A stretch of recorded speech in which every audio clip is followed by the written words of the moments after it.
রাজ্যের মুখ্যমন্ত্রী মমতা বন্দ্যোপাধ্যায় সুপ্রিম কোর্টে বক্তব্যে তিনি আজ এসআইআর প্রক্রিয়া নিয়ে প্রশ্ন তুলেন এবং কি কি বিষয় নিয়ে আলোচনা হয়েছে তা বিস্তারিত জানতে ফোনে কথা বলে নেব আমাদের প্রতিনিধি কৃষ রায়ের সাথে। কৃষ, আজকের এই বিষয়টা একটু বলো। দেখো সুমনা, সুপ্রিম কোর্টে বক্তব্য রাখতে গিয়ে মাননীয়া মমতা বন্দ্যোপাধ্যায় প্রথমেই স্পষ্ট করে দেন তিনি যেসব ঘটনা তুলে ধরেছেন যা শীর্ষস্থানীয় ও বহুল প্রচলিত সংবাদ মাধ্যমে প্রকাশিত রিপোর্ট। তিনি বলেন, এসআইআর কার্যত শুধু নাম বাদ দেওয়ার প্রক্রিয়াতে পরিণত হয়েছে। বিয়ের পর পদবি বদলানো মহিলা, বাড়ি বদল করা ব্যক্তি ও ছোট ফ্ল্যাট কেনা মধ্যবিত্ত পরিবারের সদস্যদের নাম যথাযথ প্রক্রিয়া ছাড়াই কেটে দেওয়া হচ্ছে।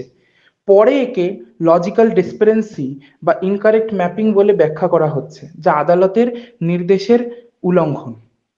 আধার কার্ডকে মান্যতা দেওয়ার নির্দেশকে স্বাগত জানিয়েই তিনি প্রশ্ন তোলেন, অন্য রাজ্যে মানা জাতিগত শংসাপত্র বাংলায় কেন মানা হলো না? মাত্র ৩ মাসের মধ্যে এই এসআইআর প্রক্রিয়া চাপিয়ে দিয়ে ১০০-রও বেশি মানুষের মৃত্যু, বিএলওদের প্রাণহানি ও বহু মানুষ অসুস্থ হওয়ার ঘটনা ঘটেছে।